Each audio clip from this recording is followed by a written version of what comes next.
You ever feel like you're doing everything right and somehow still losing? You show up, you pay the bills, you plan the dates, you listen to her problems, you stay up late with her when she's down, you cancel your own plans to make hers work, and at the end of the day you sit there feeling invisible, like none of it counted.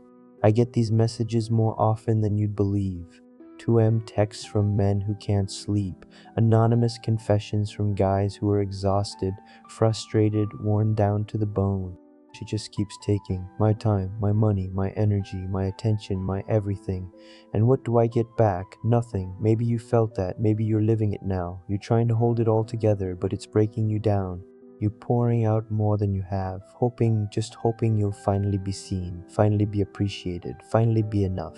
But here's the twist no one wants to admit the emptiness isn't always caused by her. Sometimes it's caused by you, not because you're weak, not because you're stupid, but because somewhere along the line you learned the wrong lesson about love. You keep giving when it's not required, when it's not being reciprocated, even when every internal signal is screaming, stop. You override your gut, you ignore the exhaustion, you kill your own needs, just to avoid a look of disappointment on her face.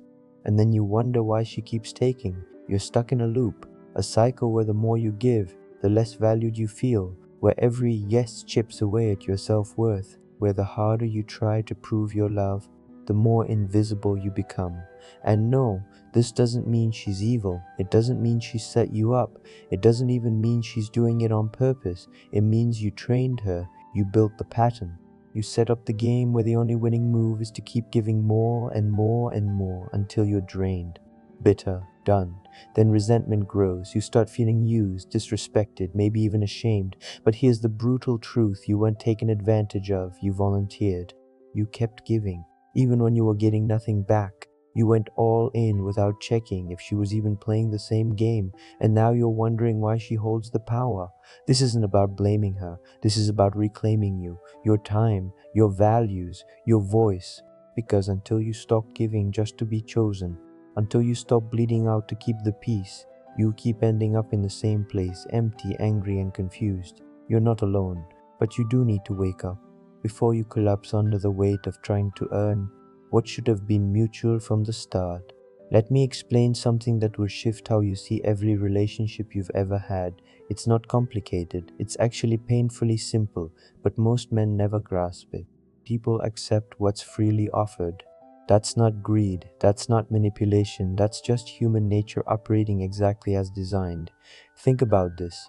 You leave $100 bill sitting on a park bench, you walk away, an hour later you come back. The money is gone. Do you call the police? Do you scream about theft? No, because nothing was stolen. You abandoned it. You made it available to anyone passing by. Now apply that same logic to your relationship. Every time you say yes when your soul screams no, you're leaving something on that bench. Every time you hand over cash you can't afford, you're making a deposit she didn't even ask for. Every time you drop your own priorities to serve hers, you're advertising unlimited availability. You've been scattering pieces of yourself everywhere, then acting shocked when they disappear. She's not picking your pocket, she's picking up what you left lying around. Now listen, I'm not pretending every woman is innocent. Some absolutely know what they're doing. Some have perfected the art of extracting everything a man has to offer. They squeeze until he's dry. Then they move on to the next one. That's real, that exists. But here's what I've learned after years of watching these dynamics unfold. Most women aren't master manipulators. Most aren't running some calculated scheme. They're just responding to the environment you created. Imagine walking into a restaurant. The sign says all you can eat, no limits, no restrictions, endless refills. What happens? You eat more than you normally would.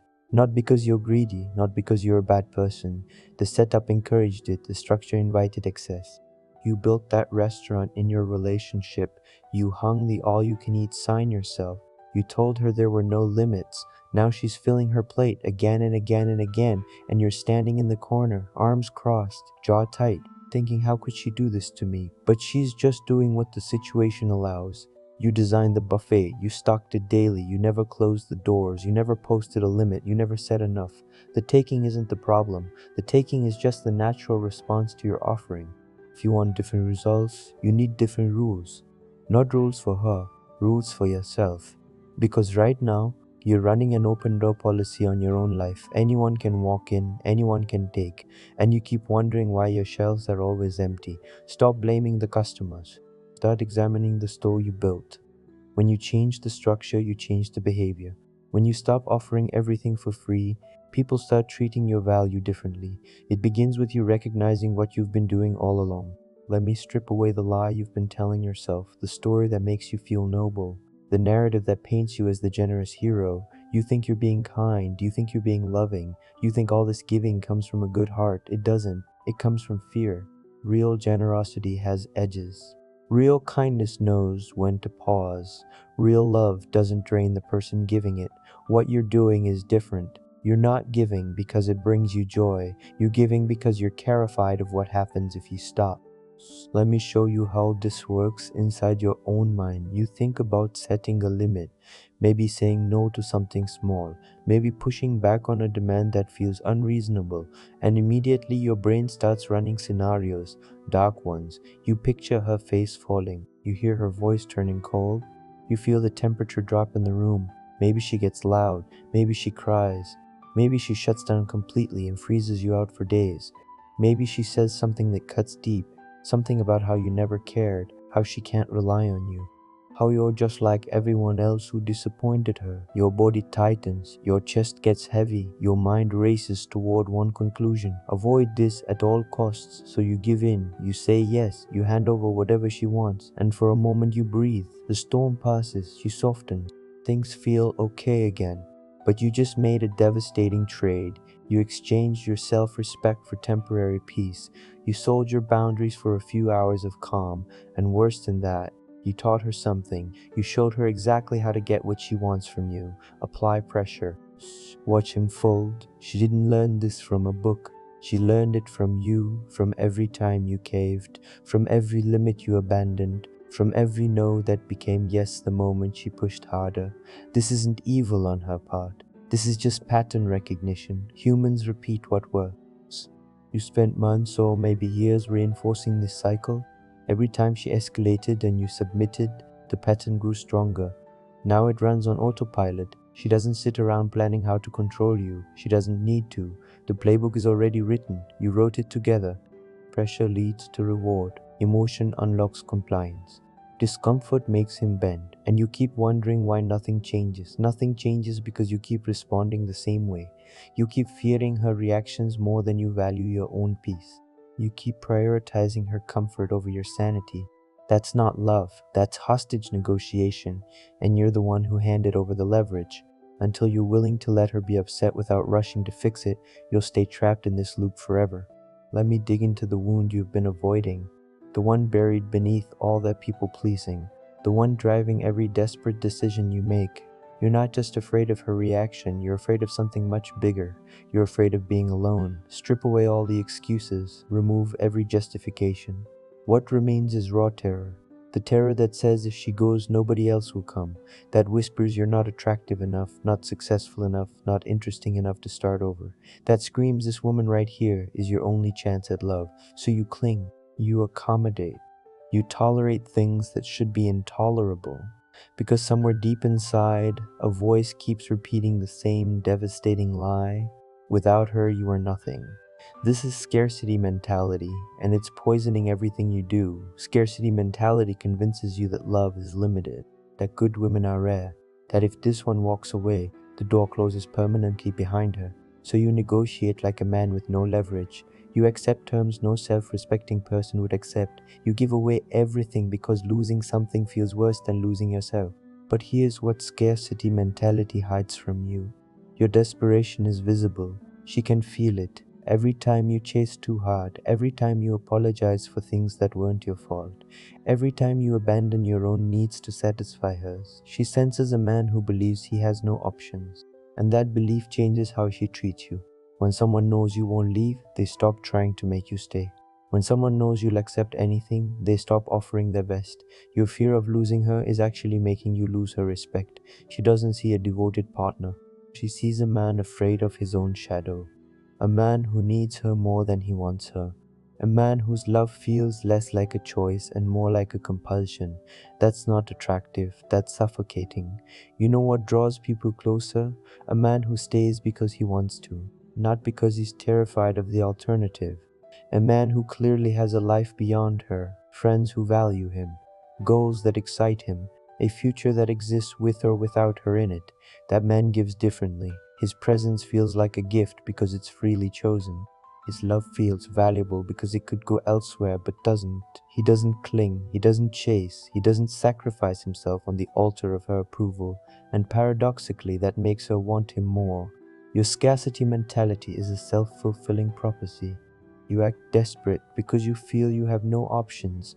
That desperation pushes her away. Her distance confirms your fear, and the cycle tightens. The only escape is building a life that doesn't depend on her staying. One where losing her would hurt, but wouldn't destroy you. Let me show you what changes everything, what separates men who get drained from men who get respected. It comes down to one word: options. Not backup plans for cheating, not secret relationships waiting in the wings, real options. A life so complete that no single person can collapse it. Picture a man who walks into every room knowing he'll be fine regardless of what happens. His bills are covered, his body is strong, his friendships run deep, his career moves forward, his interests keep him fulfilled. This man treats relationships differently. He doesn't need her to complete him. She's an enhancement, not a foundation. When you've built that kind of life, something shifts inside you. The desperation fades, the anxiety quiets, the constant need for approval dissolves. You stop chasing validation because you already validate yourself. You stop begging for attention because your life already holds meaning. You stop accepting mistreatment because walking away wouldn't leave you empty. Now think about how this man handles conflict. She makes an unreasonable demand. She expects him to drop everything for something trivial. He doesn't panic. He doesn't calculate how to keep her happy at any cost. He simply says no, calmly, without drama, without lengthy explanations.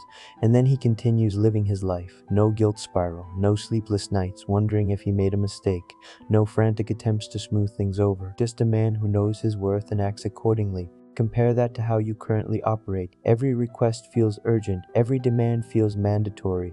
Every hint of displeasure sends you scrambling. The difference isn't personality. The difference is foundation. He built something solid underneath him. You built your entire world around her. Now let me be specific about what options actually means. Financial stability, money in the bank, bills handled, debts under control. The security of knowing you can survive without depending on anyone. Physical health. A body that feels capable. Energy that lasts. Confidence that comes from taking care of yourself. Social connections. Friends who show up. People who call to check on you. A community that exists outside your relationship. Career momentum. Work that challenges you. Growth that excites you. A professional identity separate from your personal life. Personal interests, hobbies that light you up, activities that restore you, passions that belong only to you. When these pillars stand strong, relationships become optional, not unnecessary, optional. You engage because you choose to, not because you'll crumble otherwise. And here's the part that shocks most men. Women respond to this energy. They feel the difference between a man who needs them and a man who chooses them. Need creates pressure. Choice creates attraction. Your neediness pushes her toward the door. Your wholeness pulls her closer. So stop asking how to make her treat you better. Start asking how to build a life worth protecting. Everything else follows from there. Let me give you a mental picture that will clarify everything. Think of yourself as a nation, sovereign territory with borders and resources. Your time is a resource, your money is a resource, your energy and attention are resources. Everything you have to offer represents the wealth of your nation. Now ask yourself this question: what kind of nation are you running? Strong nations protect what belongs to them. They don't let outsiders march in and take whatever they want. They negotiate fair agreements. They trade from positions of strength. They maintain clear boundaries that everyone respects. Weak nations get exploited. Their borders mean nothing. Foreign powers extract their resources freely. They sign terrible deals because they lack the confidence to demand better. Right now, you're operating like a nation with no military, no walls, no customs enforcement. Anyone can cross your borders anytime. Anyone can take whatever catches their eye. And then you complain about being invaded. But nobody invaded anything. You removed your own defenses. You drew a map to your treasury and handed out copies. Building options is how you strengthen your nation. Getting your finances stable is like developing your economy. Physical fitness is training your military. Friendships are forming alliances. Career growth is expanding your influence. When your nation is powerful, negotiations look different. You don't accept one-sided treaties. You don't give away resources for nothing in return. Let me show you how this works in practice. She asks you for money. Money you don't have. Money that would put you in a difficult position. The old version of you panics, runs mental calculations, figures out how to make it work despite the cost. The new version of you responds simply, "That doesn't work for me right now." Then silence, no justification, no lengthy defense. She wants you to cancel plans with friends, plans you made first, plans that matter to you. The old version drops everything, resents it later, says nothing. The new version keeps his commitment. "I already have plans. Let's do something this weekend instead." She's upset about something minor, expects you to spend hours managing her emotions, walking on eggshells around her mood. The old version orbits her feelings, tries everything to restore peace. The new version acknowledges her experience, offers reasonable support, then returns to his own life. Because her emotional state is not his emergency, every single interaction trains her. Either you're reinforcing that pressure works, or you're proving your limits are real. There's no neutral ground here. Every moment teaches something. You spent years teaching her that pushing gets results. Now you must unteach that lesson. It takes time. It takes consistency. It takes tolerating discomfort without backing down. But when you finally establish real borders, something remarkable happens. She stops testing walls that don't move. She starts respecting territory that's actually defended. Nations with strong borders don't get invaded. Remember that. Let me address the fear that keeps you paralyzed. The thought that wakes you up at night. The question running underneath everything. What if she leaves? You've whispered it to yourself 1,000 times. If I start saying no, if I stop giving everything, if I finally put myself first, she might walk out that door, and you're right, she might. Some women have grown so accustomed to unlimited access that boundaries feel like betrayal. Close the buffet and they immediately start looking for another restaurant. Here's my response to that: let them go. A woman who only stays while you're emptying yourself isn't a partner, she's a parasite.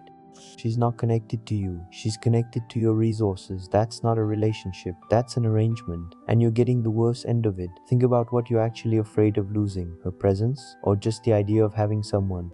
Because a person who disappears the moment you develop self-respect was never truly yours. You were just renting companionship with your servitude. Losing that kind of connection isn't a tragedy, it's a revelation. Better to discover the truth now than waste another decade feeding someone who's only there for the meal. But let me tell you what happens more often. Because most situations don't end with her leaving. When you first establish boundaries, there's friction. Expect it. She's used to the old system. The one where pressure works, the one where your limits bend. So she tests the new walls, she pushes harder than before, gets louder than before, cries longer than before, withdraws deeper than before. She's checking if these boundaries are concrete or cardboard. This testing phase is where most men crumble. The discomfort feels unbearable. The tension seems too high. They fold just to make it stop. And in that moment, they prove the boundaries were fake. She'll never respect them again. But the men who hold firm through the testing period emerge into something different. A relationship where their word actually means something, where no stays no, where limits get honored. And here's the twist nobody expects.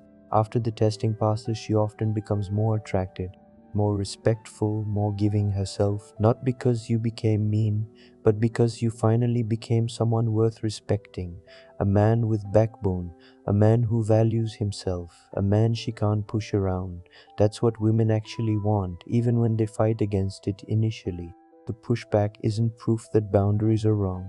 It's proof that boundaries are working. She's adjusting to a new reality. Stay consistent through the discomfort. Let her feelings exist without rescuing her from them. Maintain your position even when it's hard. What waits on the other side is worth the temporary storm. Either she transforms alongside you, or she reveals she was never really with you. Both outcomes move you forward. Both outcomes beat staying stuck. Let me take you to the root of everything, the place where this pattern first took hold. Long before she entered your life. You didn't start overgiving in this relationship. You've been doing it your whole life, somewhere in childhood. A lesson got planted deep inside you, a lesson that twisted how you see your own worth. Maybe love at home came with conditions. Perform well and receive affection. Fall short and feel invisible. Maybe your father worked himself empty for the family, never complained, never asked for anything, taught you that real men sacrifice until there's nothing left. Maybe you only heard praise when you achieved something. Good grades, winning games, fixing problems. Your existence alone was never enough. These early experiences wrote a script in your mind. A script you've been following ever since without realizing it. The script says your value depends entirely on usefulness. Stop being useful and you stop being lovable. Stop providing and you stop mattering. That belief is a prison, and you've been locked inside for years. You attract partners who confirm this belief. Women who primarily value what you offer rather than who you are, not because you're unlucky, because your energy advertises a certain kind of transaction. A man who believes he must earn love attracts people willing to let him keep paying. The cycle repeats until you challenge the original story. This is the deep work most men avoid. It's easier to blame women, easier to complain about unfairness, easier to stay angry than to look inward, but nothing external changes until the internal shifts first. You must start believing something radical, something that contradicts everything you learned. You have worth beyond what you provide. You deserve love even when you're not producing anything. You matter simply because you exist. This isn't motivational fluff. This is the foundation of everything healthy. When you truly absorb this truth, your standards rise automatically. You stop tolerating disrespect because it contradicts your self-perception. You stop overgiving because you no longer need to prove your value. Your external world reorganizes around your internal shift. So here's your path forward. Build a life that doesn't revolve around any single person. Strengthen your finances, body, friendships, and purpose. Practice tolerating discomfort. Say no and sit with the tension instead of rushing to relieve it. Let people experience consequences. Stop cushioning everyone else's poor decisions with your sacrifices. Seek support when needed. Therapy, coaching, mentorship. Some patterns run too deep to untangle alone. Understand that this journey takes time. You spent years building these habits. They won't dissolve overnight. But every small boundary held, every no maintained, every moment you choose yourself over approval, these compound into transformation. You're not destined to be drained forever. You participated in creating this dynamic, which means you hold power to dismantle it. Stop giving to be chosen. Start living to be whole. Everything changes from there. If this hit home, subscribe for more straight truth, no fluff, just the tools you need to reclaim your power and build the life and relationships you actually deserve.